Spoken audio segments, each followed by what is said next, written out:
The Bayon is a richly decorated Khmer temple related to Buddhism at Angkor in Cambodia. Built in the late 12th or early 13th century as the state temple of the King Jayavarman VII, the Bayon stands at the center of Jayavarman's capital, Angkor Thom.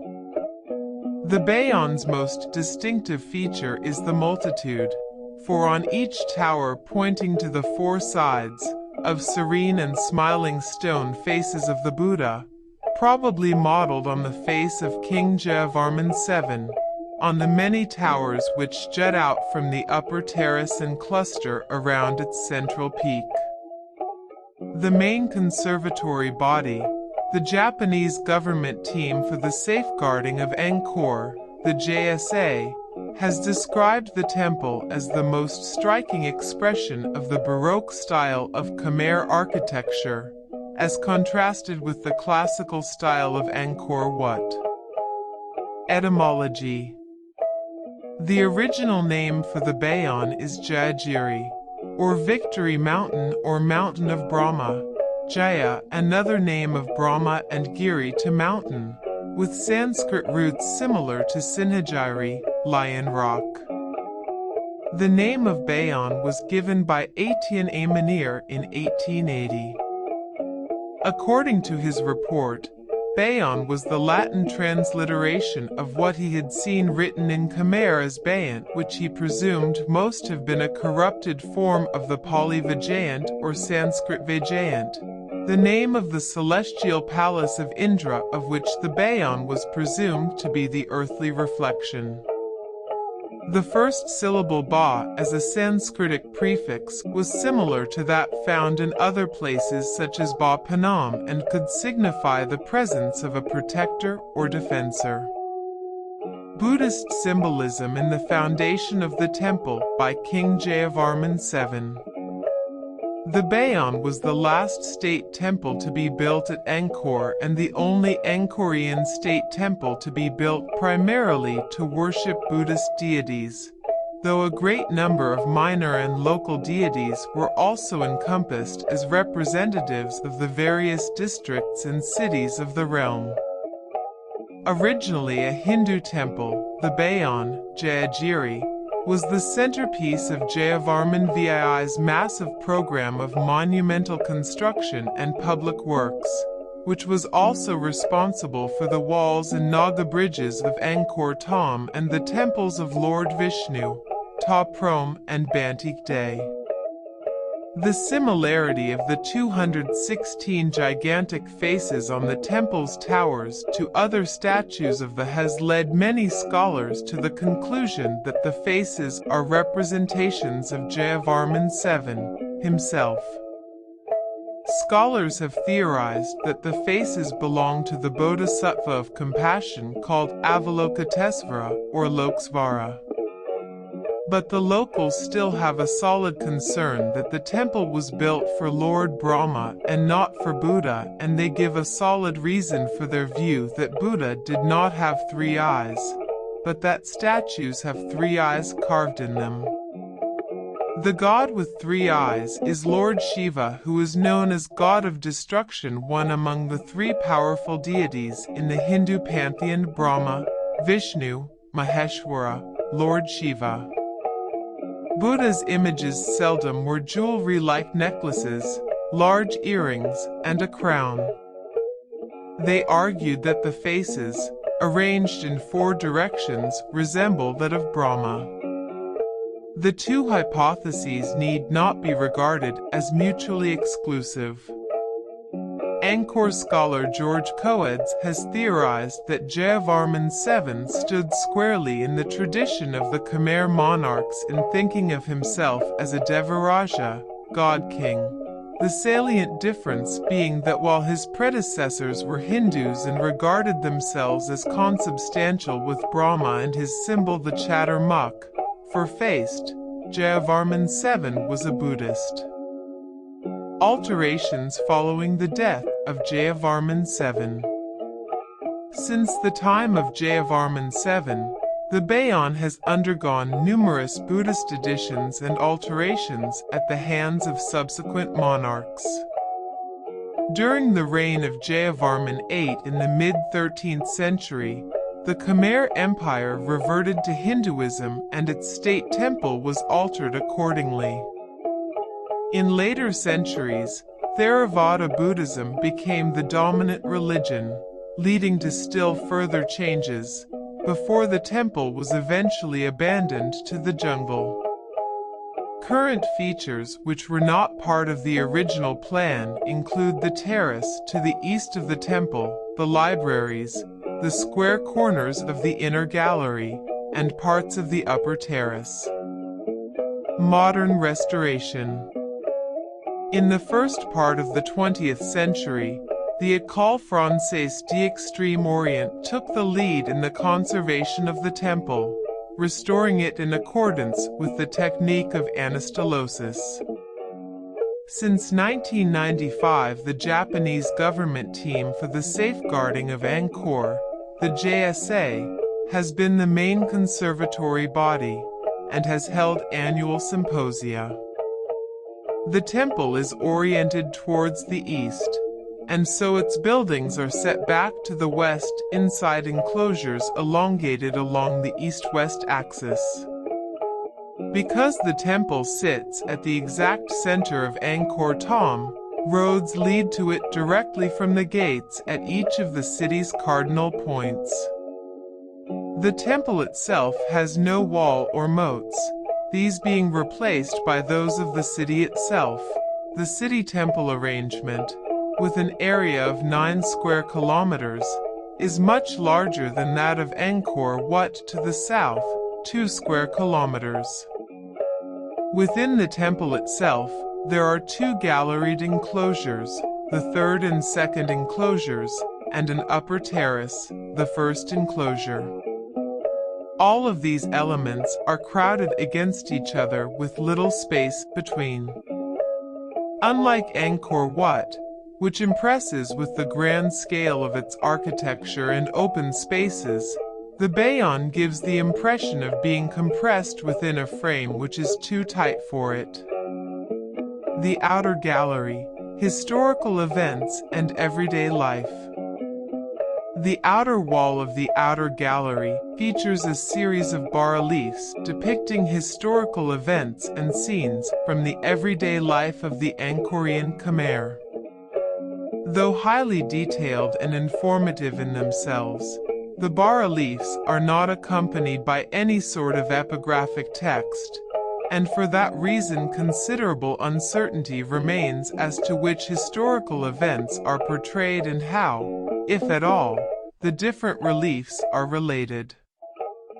From the East Gopra clockwise, the subjects are: in the southern part of the Eastern Gallery, a marching Khmer army, including some Chinese soldiers, with musicians, horsemen, and officers mounted on elephants, followed by wagons of provisions. Still in the Eastern Gallery, on the other side of the doorway leading into the courtyard, another procession followed by domestic scenes depicting Angkorian houses, some of the occupants of which appear to be Chinese merchants.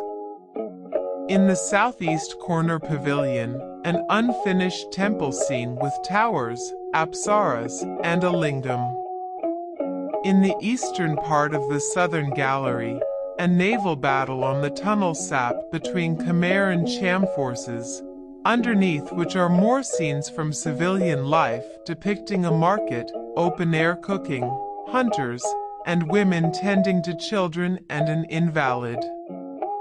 Still in the southern gallery, past the doorway leading to the courtyard, a scene with boats and fishermen, including a Chinese junk, below which is a depiction of a cockfight, then some palace scenes with princesses, servants, people engaged in conversations and games, wrestlers, and a wild boar fight, then a battle scene with Cham warriors disembarking from boats and engaging Khmer warriors whose bodies are protected by coiled ropes, followed by a scene in which the Khmer dominate the combat, followed by a scene in which the Khmer king celebrates a victory feast with his subjects. In the western part of the southern gallery, a military procession including both Khmers and Cams, elephants, war machines such as a large crossbow and a catapult. In the southern part of the western gallery, unfinished reliefs show an army marching through the forest, then arguments and fighting between groups of Khmers. In the western gallery, past the doorway to the courtyard, a scene depicting a melee between Khmer warriors, then a scene in which warriors pursue others past a pool in which an enormous fish swallows a small deer, then a royal procession, with the king standing on an elephant, preceded by the Ark of the Sacred Flame. In the western part of the northern gallery, again unfinished, a scene of royal entertainment including athletes, jugglers and acrobats, a procession of animals, ascetics sitting in a forest, and more battles between Khmer and Cham forces. In the northern gallery, past the doorway to the courtyard, a scene in which the Khmer flee from Cham soldiers advancing in tight ranks. In the northeast corner pavilion, another marching Khmer army. In the eastern gallery, a land battle between Khmer and Cham forces, both of which are supported by elephants. The Khmer appear to be winning. The outer gallery encloses a courtyard in which there are two libraries, one on either side of the east entrance. Originally, the courtyard contained 16 chapels, but these were subsequently demolished by the Hindu restorationist Jayavarman VIII. The inner gallery, depictions of mythological events. The inner gallery is raised above ground level and has doubled corners, with the original redented cross shape later filled out to a square. Its bas-reliefs, later additions of Jayavarman VIII, are in stark contrast to those of the outer. Rather than set-piece battles and processions, the smaller canvases offered by the inner gallery are decorated for the most part with scenes from Hindu mythology. Some of the figures depicted are Shiva, Vishnu, and Brahma, the members of the Trimurti or threefold godhead of Hinduism, Apsaras or celestial dancers, Ravana and Garuda. There is, however, no certainty as to what some of the panels depict, or as to their relationship with one another. One gallery just north of the eastern Gopra, for example, shows two linked scenes which have been explained as the freeing of a goddess from inside a mountain, or as an act of iconoclasm by Cham invaders. Another series of panels shows a king fighting a gigantic serpent with his bare hands, then having his hands examined by women, and finally lying ill in bed. These images have been connected with the legend of the leper king, who contracted leprosy from the venom of a serpent with whom he had done battle. Less obscure are depictions of the construction of a Vishnuite temple, south of the western Gopra, and the churning of the Sea of Milk, north of the western Gopra. The upper terrace, 200 faces of Loksvara. The inner gallery is nearly filled by the upper terrace, raised one level higher again. The lack of space between the inner gallery and the upper terrace has led scholars to conclude that the upper terrace did not figure in the original plan for the temple, but that it was added shortly thereafter following a change in design. Originally, it is believed, the Bayon had been designed as a single-level structure, similar in that respect to the roughly contemporaneous foundations at Ta Prohm and Banteek Day. The upper terrace is home to the famous face towers of the Bayon, each of which supports 2, 3 or, most commonly, 4 gigantic smiling faces. In addition to the mass of the central tower, smaller towers are located along the inner gallery, at the corners and entrances, and on chapels on the upper terrace. Wherever one wanders, writes Maurice Glaze, the faces of Loksvara follow and dominate with their multiple presence. Efforts to read some significance into the numbers of towers and faces have run up against the circumstance that these numbers have not remained constant over time, as towers have been added through construction and lost to attrition. At one point, the temple was host to 49 such towers. Now only 37 remain. The number of faces is approximately 200, but since some are only partially preserved, there can be no definitive count. The central tower and sanctuary. Like the inner gallery, the central tower was originally cruciform but was later filled out and made circular. It rises 43 meters above the ground. At the time of the temple's foundation, the principal religious image was a statue of the Buddha, 3.6 m tall, located in the sanctuary at the heart of the central tower. The statue depicted the Buddha seated in meditation, shielded from the elements by the flared hood of the serpent king Mukalinda. During the reign of Hindu restorationist monarch Jayavarman VIII, the figure was removed from the sanctuary and smashed to pieces. After being recovered in 1933 from the bottom of a well, it was pieced back together and is now on display in a small pavilion at Angkor. Bibliography. Albanese, Marilia, 2006. The Treasures of Angkor, paperback. Vercelli, White Star Publishers. ISBN 88-544-0117X. Coeds, George. Pour mieux comprendre Angkor, Hanoi, Imprimerie d'Extrême-Orient, 1943, especially ch6, Le Mystère du Bayon, pages 119 to 148. Freeman, Michael and Jacques, Claude. Ancient Angkor.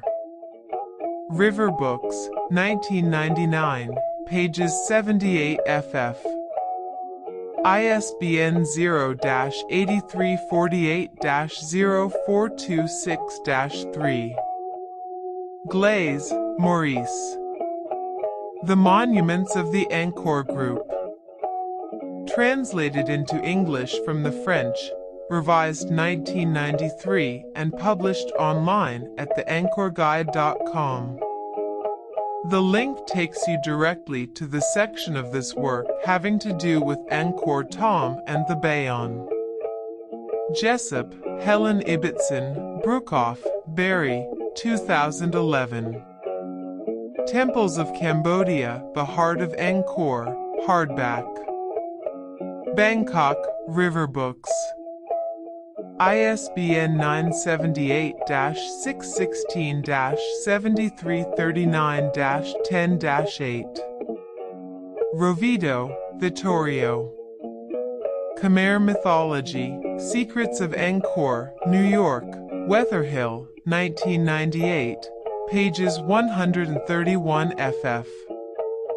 JSA Bayon Master Plan accessed May 17, 2005. JSA Bayon Symposia accessed May 17, 2005.